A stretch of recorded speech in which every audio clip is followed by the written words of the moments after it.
जय हिंद मेरे प्यारे साथियों, स्वागत है आप सभी का शशांक डिफेंस एकेडमी चैनल पर। हम पढ़ रहे हैं 5000 क्वेश्चन सीरीज। दोस्तों 5000 क्वेश्चनों की एक ये सीरीज चल रही है। इसमें हम एनडीए एयरफोर्स नेवी और इसके साथ साथ Indian coast guard and competition exam जैसे कि आपके जेई आईआईटी जेई वगैरह एग्जाम होते हैं, इन सभी की तैयारी करने वाले सभी बच्चों यह सेशन है। दोस्तों हम 41 मॉक टेस्ट कवर कर चुके हैं और आज करने वाले हैं मॉक नंबर करने वाले हैं बच्चों 42 में। हम पढ़ने वाले हैं 1001 से 1025। दोस्तों हम 1000 पारी पार कर चुके हैं, 4 क्वेश्चन पढ़ चुके हैं। अब हमारी नई क्वेश्चनों पर तैयारी चल रही है। आइए क्वेश्चन नंबर 1001 बच्चों, बड़ा बढ़िया क्वेश्चन है, बेहतरीन। 1001, जल में तैरती किसी नाव में स्टील की कुछ गेंद रखी हैं। बहुत बढ़िया साहब। गेंद एक एक करके जल में फेंकी जाती है तो जल के स्तर पर क्या प्रभाव पड़ेगा। कितना अच्छा क्वेश्चन। देखो क्वेश्चन क्या कह रहा है। एक नाव है, नाव में कुछ बॉल रखी है, आप भी उसी नाव में बैठे हैं। बॉल उठाएंगे और पानी में डाल देंगे, क्या होगा भाइयों? नाव ऊपर उठ जाएगी, वजन कम हो जाएगा तो पानी नीचे, क्या हो जाएगा बच्चों? नीचे गिरे। बात समझ गए होंगे भाई। नाव है, ये नाव है हमारी, इसमें आप बैठे हैं और ये है बॉल भैया। आप इनको उठा उठा कैसे डाल रहे हैं तो नाव ऊपर उठेगी तो पानी नीचे गिरेगा। बात समझ में आई कि नहीं आई? बिल्कुल सिंपल बात है। नेक्स्ट क्वेश्चन बच्चों, क्वेश्चन नंबर 1002। निम्न में से कौन सा चर पदार्थ की ऊष्मागतिकी अवस्था का अवलाक्षण गुण नहीं है? ऐसा कौन है जो थर्मोडायनेमिक्स में नहीं आता, ये बोला है। या फिर ऐसा कौन है जो थर्मोडायनेमिक्स के अलावा कहीं अन्य भी आता है? ठीक है, स्पेशल गुण नहीं है। वॉल्यूम केवल थर्मोडायनेमिक्स में आता है, टेम्परेचर केवल थर्मोडायनेमिक्स में आता है, प्रेशर केवल थर्मोडायनेमिक्स में। एक चीज है जो थर्मोडायनेमिक्स के अलावा कहीं अन्य भी मिलता है, वो है वर्क डन। यह अवलाक्षणिक गुण नहीं है, तो राइट आंसर। क्योंकि दोस्तों कार्य ऊर्जा शक्ति वर्क पावर एनर्जी में भी आपको वर्क देखने को मिलता होगा। ठीक है, आ जाइए अगला क्वेश्चन बच्चों। सेमीकंडक्टर, सेमीकंडक्टर बोले तो अर्धचालक। अर्धचालक में किसी भी ताप पर कोई मुक्त इलेक्ट्रॉन नहीं होते। कौन कहता है? ऐसा तो नहीं है। क्यों? क्योंकि 0 केल्विन पर जम जाता है सब कुछ, है ना। अगर हम बात करें चालकों की तुलना में मुक्त इलेक्ट्रॉन अधिक होते हैं, नहीं, गलत बात। चालकों की तुलना में फ्री इलेक्ट्रॉन कम होते हैं सेमीकंडक्टर में। 0 केल्विन पर मुक्त इलेक्ट्रॉन बिल्कुल नहीं होते। बिल्कुल सही बात है, सी इज द राइट आंसर। बात आई बच्चों समझ में? 0 केल्विन जो होता है, 0 केल्विन ये होता है -273.15 डिग्री सेंटीग्रेड। और यह बच्चों परम शून्य ताप होता है। क्या होता है बच्चों? परम शून्य ताप। परम शून्य ताप यानी इस ताप पर वस्तुएं गायब हो जाएंगी साहब, बिल्कुल दिखाई भी नहीं देंगी। ठीक है, यह संभव नहीं है टेम्परेचर इतना करना। इस टेम्परेचर पर सभी मॉलिक्यूल की वेलोसिटी हो जाती है 0। गैस की काइनेटिक एनर्जी हो जाती है 0। कुछ भी नहीं चलेगा, सब जम जाएगा। Right answer C. क्लियर है? अगला क्वेश्चन बच्चों, एक होल पर आवेश का मान किसके बराबर होता है? जानते हैं आप होल किसे कहते हैं? देखिए मैं आपको बता, एक सिंपल सी बात है। एक होता है स्थान, यह स्थान है, यहां पे इलेक्ट्रॉन बैठा होता है और जब इस इलेक्ट्रॉन को कोई यहां से उठाकर बाहर ले गया तो यह खाली स्थान बचेगा, ये केवल स्थान बचेगा। तो इस खाली स्थान को होल कहते हैं। बोलो समझ में आया कि नहीं आया? क्या कहते हैं? होल।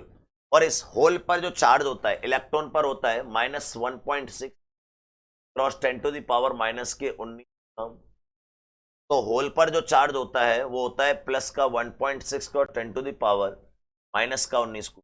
तभी तो इन दोनों को मिलकर ये न्यूट्रल हो जाता है।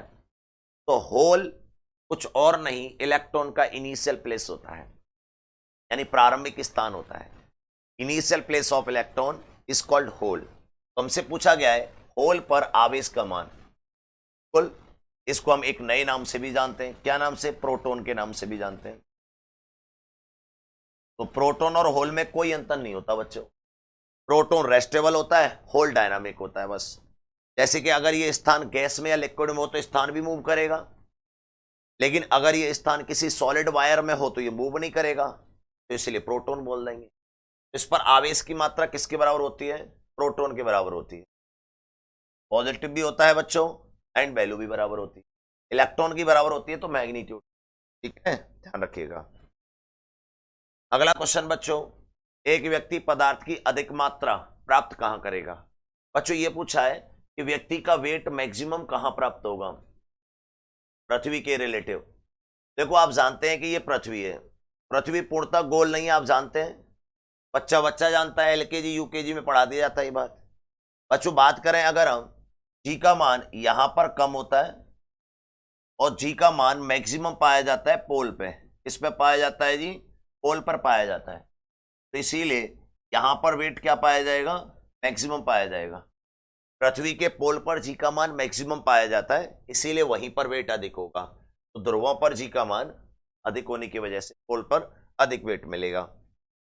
अगला क्वेश्चन है बच्चों 1006। एक पिंड का पृथ्वी तल पर भार है 72 न्यूटन। पृथ्वी तल से r/2 ऊंचाई पर इसका भार क्या होगा? देख लो जी, कितना बढ़िया क्वेश्चन है। जी निकाल लो। सबसे पहले m निकालो। आप जानते हैं वेट जो है mg कितना दे रखा है? 72 न्यूटन दे रखा है। बहुत बढ़िया। अब इस क्वेश्चन में यह कहा है कि पृथ्वी तल से r/2 ऊंचाई पर, बच्चों तल से r/2 ऊंचाई पर जी का मान क्या हो जाएगा?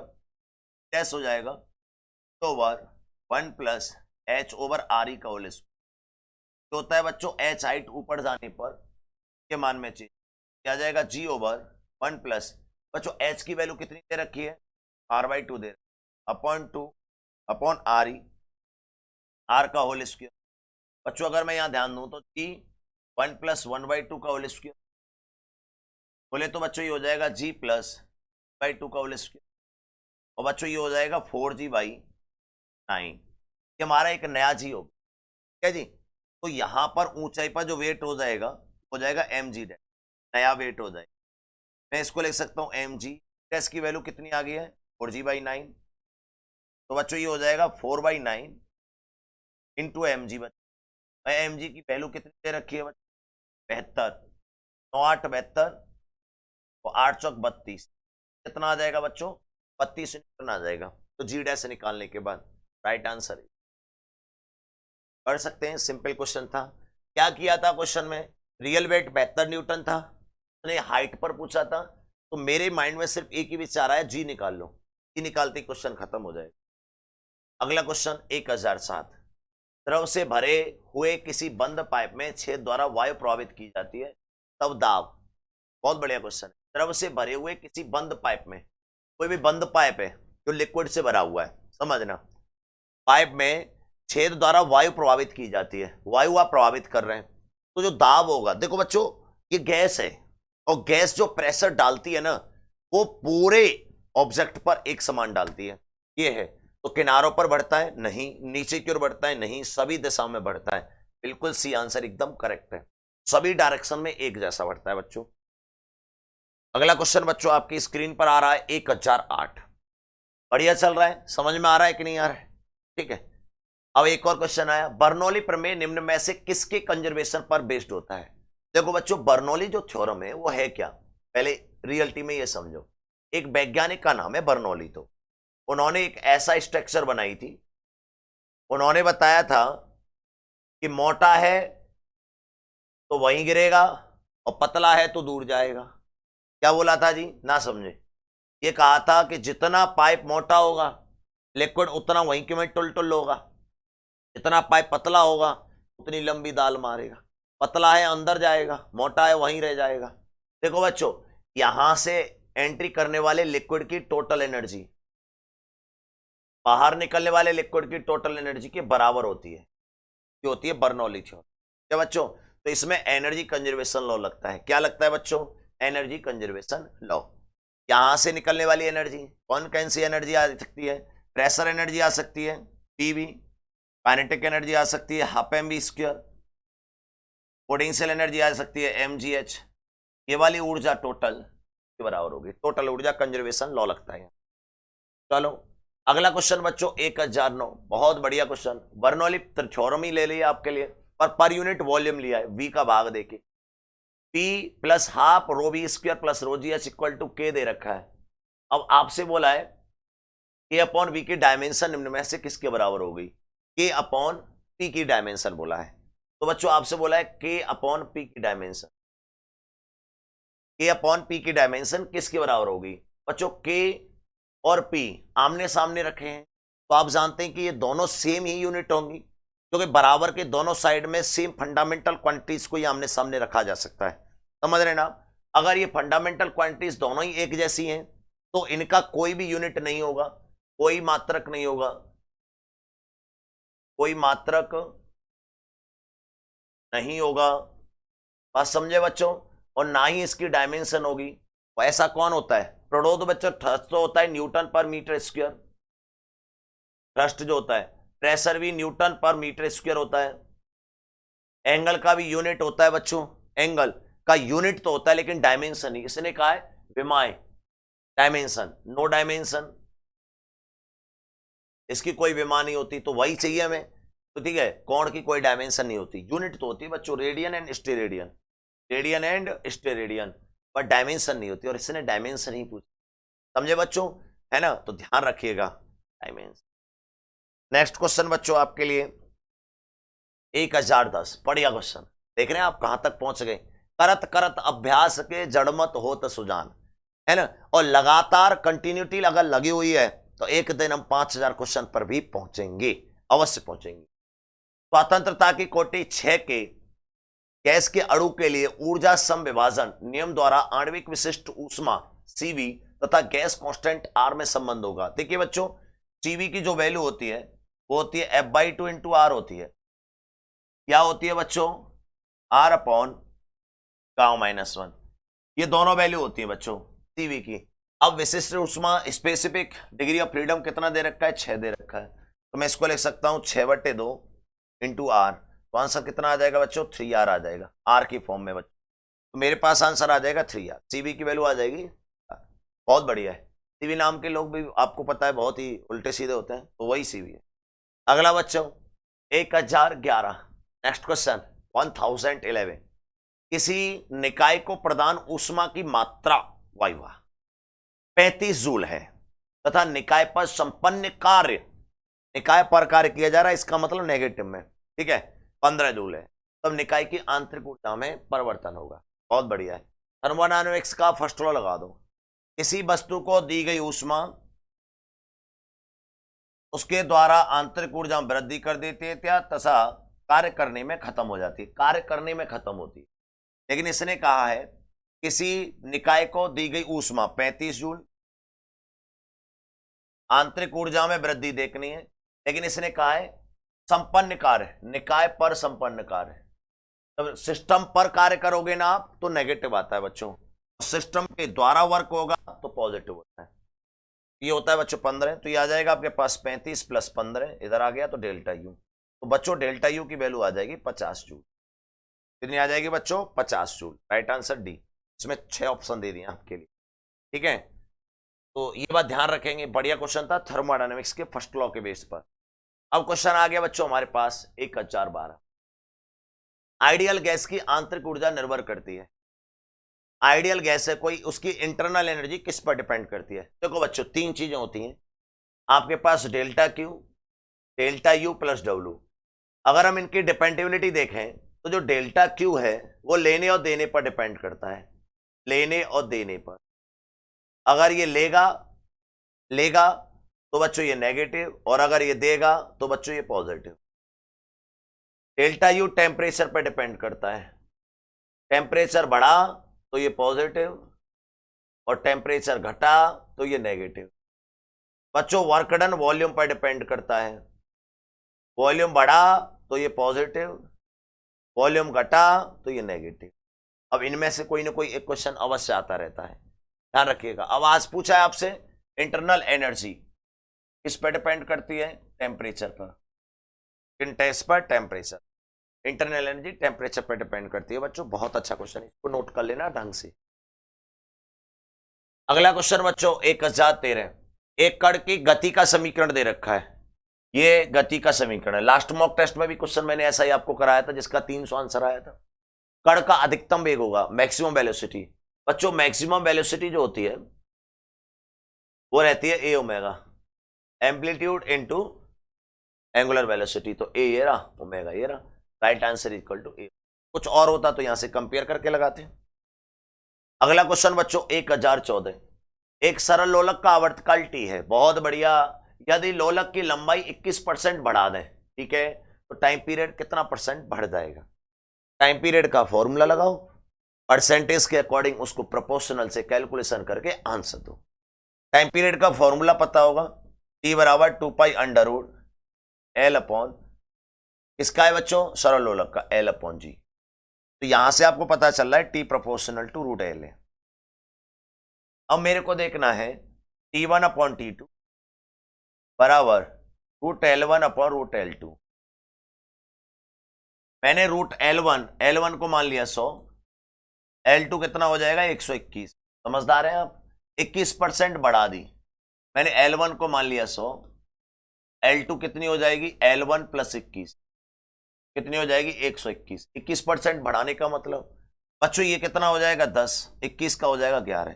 तो मेरे पास T1 अपॉन T2 की जो वैल्यू आ गई है वो आ गई 10/11।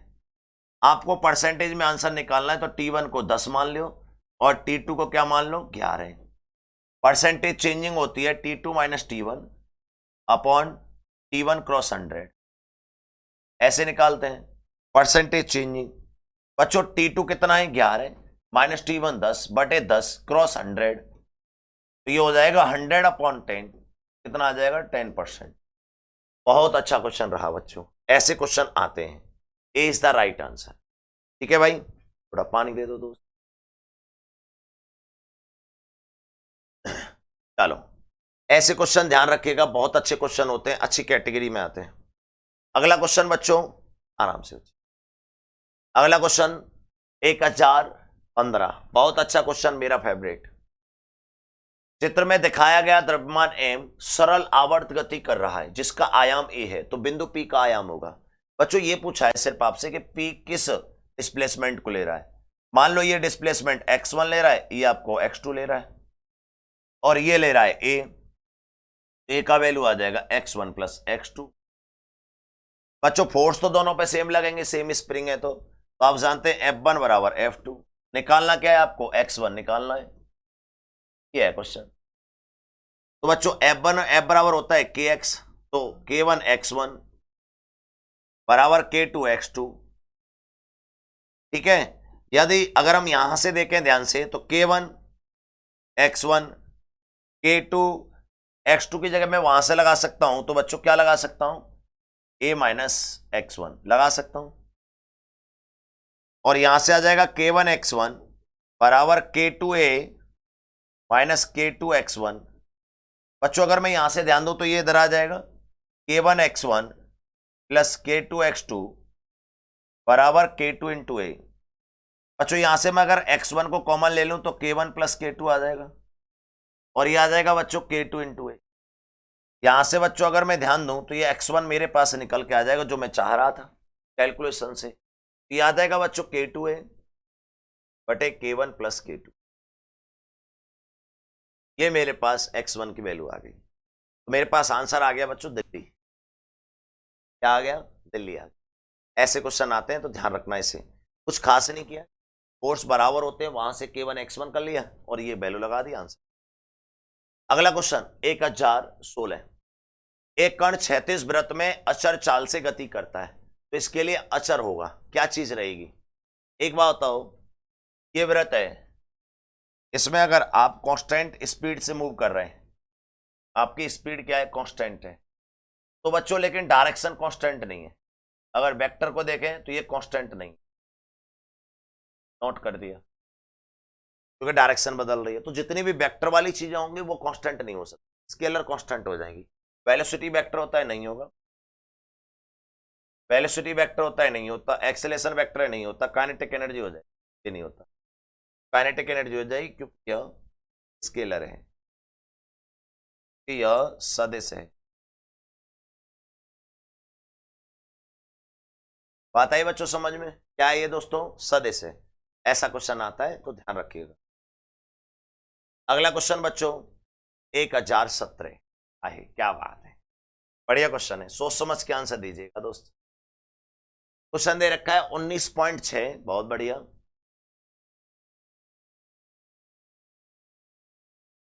मीटर की छत पर एक गेंद को 5 मीटर पर सेकंड से लीनियर डायरेक्शन में प्रक्षेपित किया गया, कितने समय बाद गेंद? देखो ये क्या कहा है इसमें कि गेंद नीचे, तो नीचे आने के लिए इस वेलोसिटी का कोई रोल, ये वेलोसिटी केवल इसे इधर ले जाए, ऊपर फेंकता या नीचे फेंकता तो हमारे लिए रोल रहता। इसीलिए बच्चों टाइम वाली ट्रिक लग जाएगी, √2h, ये शॉर्ट ट्रिक लग जाएगी बच्चों। एच हाइट से किसी बॉल को छोड़ा जाए तो कितने टाइम में बॉल नीचे आ जाएगी? 6.6, इससे ये कट जाएगा 2 बार, ये आ जाएगा बच्चों √4, आंसर आ जाएगा 2।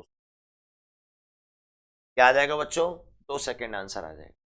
इस तरीके से आप कर सकते हो। Bombay is the correct answer. समझे बच्चों? ये है। अगला क्वेश्चन बच्चों 1018। एक लड़का एक पत्थर को अधिकतम 10 मीटर की ऊंचाई तक फेंक सकता है, बहुत बढ़िया। मैक्सिमम हाइट तक कोई भी व्यक्ति 10 मीटर तक किसी बॉल को फेंक सकता है तथा उसका उसी पत्थर को क्षैतिज दिशा में यहां पर मैक्सिमम कितना फेंक? डबल, याद रखने ला, कितना? 2 गुना, क्या जाएगा? 20। 2 बार फेंक रहा है तो डबल। बच्चों एक ही में बात करते तो 4 गुना रहता, तो 20 मीटर। एक व्यक्ति किसी बॉल को मैक्सिमम 50 फेंक सकता हाइट में, तो रेंज में। ये डायरेक्ट ट्रिक, कोई कैलकुलेशन नहीं। अगला क्वेश्चन बच्चों 1019। क्वेश्चन क्या दे रखा है? क्वेश्चन को समझो पहले। क्वेश्चन दे रखा है 1 ग्राम और 4 ग्राम के 2 पिंड समान काइनेटिक एनर्जी से गति कर। ये देखो पहले उनके रेखीय संवेगों की निष्पत्ति होगी। काइनेटिक एनर्जी सेम है, K1 बराबर K2।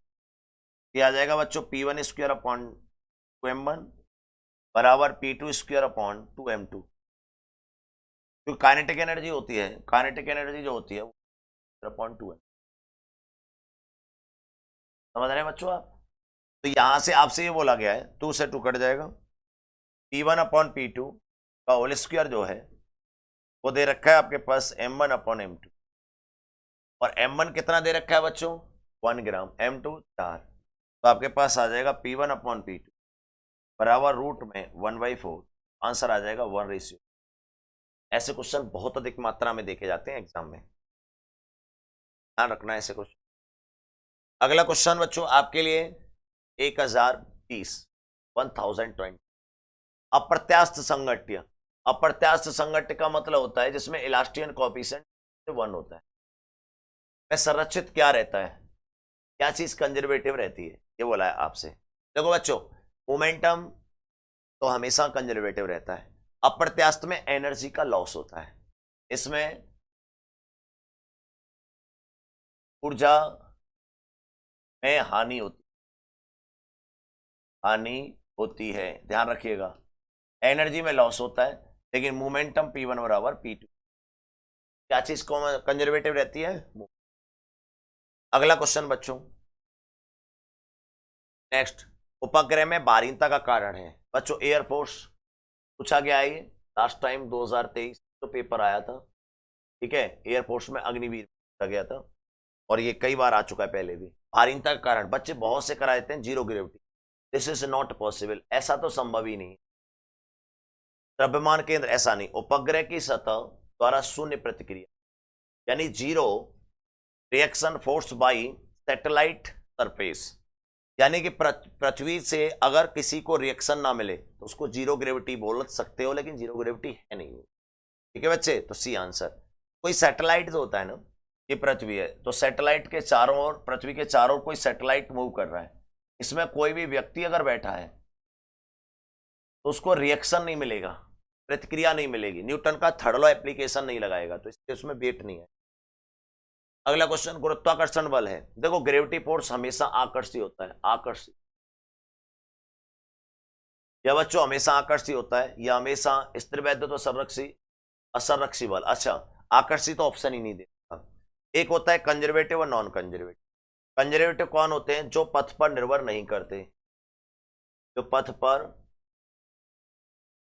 निर्भर नहीं करते उन्हें बोलते हैं बच्चों कंजर्वेटिव। और नॉन कंजर्वेटिव जो पथ पर निर्भर करते हैं, जो पथ पर निर्भर करते हैं। डेफिनेशन नाम से उल्टा सा लगती है, निर्भर करते हैं।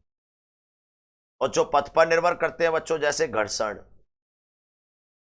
इसमें ही आ जाते हैं सभी गुरुत्वाकर्षण बल वगैरह, तो इसीलिए आ जाएगा आपका संरक्षित कंजर्वेटिव। अगला क्वेश्चन बच्चों 1023, नीचे दर्शाए गए परपथ के लिए डायोड में धारा है। सबसे पहले तो आपको ये ज्ञान करना है, ये P है और ये N है, और P पॉजिटिव से जुड़ा होना चाहिए या बड़े से, N नेगेटिव से या छोटा से, तो ये फॉरवर्ड कॉम्बिनेशन, अन्यथा ये बैकवर्ड हो जाएगा। तो ये फॉरवर्ड कॉम्बिनेशन है। फॉरवर्ड कॉम्बिनेशन में डेल्टा भी कितना आ रहा है बच्चों? 5 + 5 बोले तो 10 वोल्ट। प्लस क्यों लग गया? माइनस माइनस प्लस हो गया बच्चों। और रेजिस्टेंस कितना आ रहा है? 70 ओम। तो करंट आ जाएगा V/R। V कितना दे रखा है? 10/70। आंसर आ जाएगा 1/7 एम्पियर। तो 1/7 एम्पियर इज द करेक्ट। पढ़ सकते हो, सिंपल क्वेश्चन है बच्चों। अगला क्वेश्चन आ रहा है 1024, लोहा किस ताप पर प्रतिचुंबकीय हो जाता है? अनुचुंबकीय से, यानी कि चुंबकन जो होती है वो नेगेटिव हो जाती है, ठीक है, चुंबकशीलता। तो फिक्स है, याद रखिएगा, याद रखना 800 डिग्री सेंटीग्रेड। कितने पर बच्चों? 800 डिग्री सेंटीग्रेड। और ये लास्ट क्वेश्चन आज की क्लास का हमारा 1025, पतली वृत्ताकार शक्ति का उसके व्यास के परितः जड़त्वागुण होगा। पतली कोई वृत्ताकार शक्ति है, उसके डायमीटर के रिलेटिव, देखो परपेंडिकुलर के एक्सिस के रिलेटिव जो होता है हाफ mr², लेकिन जो डायमीटर के रिलेटिव हो जाता है इसका भी आधा, डायमीटर के रिलेटिव हो जाएगा हाफ और हाफ mr²। ये आ जाएगा बच्चों 1/4 mr²। क्या आएगा? 1/4 mr²। तो राइट आंसर इज द ए। बताइए दोस्तों, कैसा लगा मॉक टेस्ट? अच्छा लगा? एक बार लाइक करिएगा, शेयर करिएगा और बच्चों तक पहुंचाइएगा, जरूरतमंदों तक, गरीब लोगों तक जरूर पहुंचाइएगा। ऑफलाइन क्लास लेना चाहते हैं तो जुड़ सकते हैं Shashank defence academy, front of ASM polytechnic college, Mathura. जय हिंद दोस्तों।